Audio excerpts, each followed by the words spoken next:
Hello बच्चों, let's read the question. Assertion says malt are significant aggregates of lymphoid tissues which are seen in relation to mucus of major tracts. Reason क्या दे रहे हैं कि MALT are centres of lymphocyte production. So देखिए यहाँ पर किसकी बात हो रही है, माल्ट की, यानी MALT. तो हमारा की कॉन्सेप्ट क्या हो जाएगा,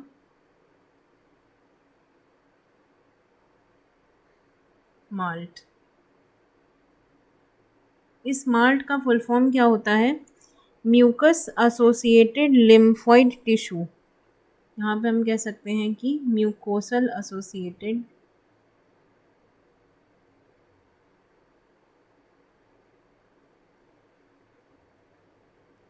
लिम्फॉइड टिश्यू.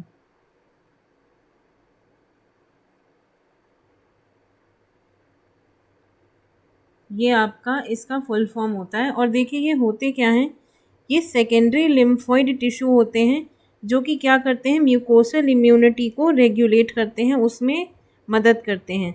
ये ह्यूमन बॉडी की जितनी भी म्यूकोसल लाइनिंग्स होती हैं ये वहाँ प्रेजेंट होते हैं. So first of all, they are a secondary lymphoid tissue.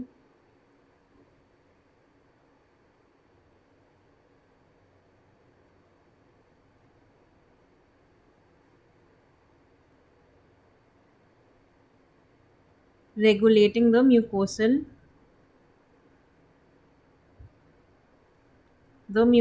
immunity.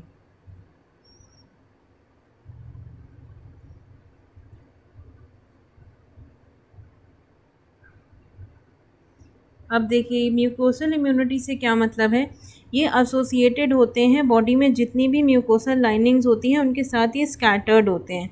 और ये जैसे कि आपके कहाँ पाए जाते हैं, टॉन्सिल्स में, पेयर पैचेस में, जीआईटी की लाइनिंग में, गैस्ट्रो इंटेस्टाइनल ट्रैक्ट की लाइनिंग में. सो ये पाए जाते हैं फाउंड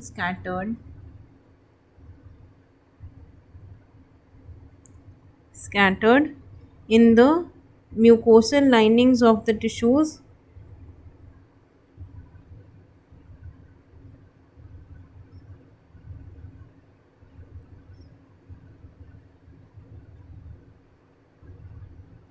और ये कहाँ कहाँ पाए जाते हैं, फॉर एग्जाम्पल ये टॉन्सिल्स में पाए जाते हैं, पेयर पैचेस में. इसके अलावा जो आपकी गैस्ट्रो इंटेस्टाइनल ट्रैक्ट की लाइनिंग होती है, गैस्ट्रो इंटेस्टाइनल जो आपका जीआईटी ट्रैक्ट, पूरा जो स्टमक और इंटेस्टाइन वाला पूरा area from oesophagus to anus, उसको हम क्या कहते हैं, gastro intestinal tract.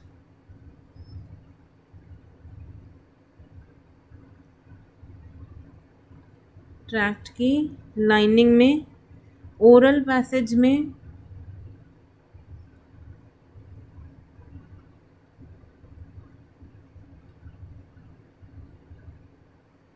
Nasal lining में, जो नाक के तरफ जो पूरी लाइनिंग होती है, तो नेज़ोफेरेंजियल tract.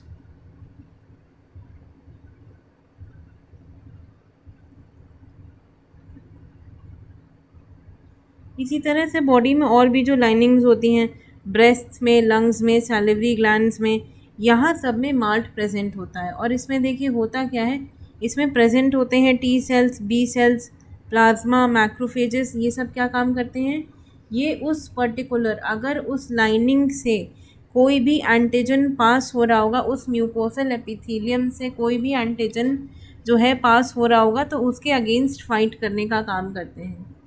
So these malt contain the it contain T cells, B cells and macrophages which resist infections in the mucosal linings.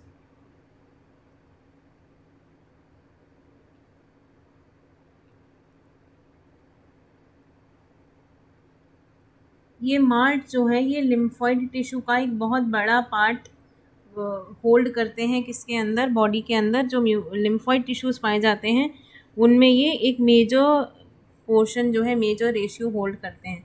तो ये म्यूकोसल लाइनिंग्स में इन्फेक्शन से बचाते हैं। अब देखिए यहाँ पे हमारा जो असर्शन है वो तो सही है कि ये क्या है, they are aggregates of lymphoid tissues, जिन्हें हम म्यूकस के साथ रिलेशन में देखते हैं मेजर ट्रैक्ट्स के अंदर, क्योंकि ये सेकेंडरी लिम्फॉइड टिश्यू हैं जो म्यूकोसल ट्रैक्ट्स में प्रेजेंट होते हैं। मेजर जो हमारे ट्रैक्ट्स होते हैं उनके म्यूकस में प्रेजेंट होते हैं। ये तो सही है। पर नेक्स्ट लिखा है कि MALT are centre for lymphocyte production. तो लिम्फोसाइट प्रोडक्शन आपका होता है बोन मैरो में, और प्रोडक्शन और मैचुरेशन आपका होता है थाइमस के अंदर। यानी कि ये जो है लिम्फोसाइट प्रोडक्शन का साइट नहीं है, यहाँ पे लिम्फोसाइट्स फाइनली प्रेजेंट होते हैं और यहाँ पर एक्ट करने का काम करते हैं। म्यूकोसल जो लाइनिंग होती है ऑर्गन्स की वहाँ पे प्रेजेंट होते हैं और उन लाइनिंग्स को पैथोजेनिक इन्फेक्शन से बचाते हैं। तो यहाँ पे आपका आंसर क्या हो जाएगा, option C, that assertion is true but reason is false.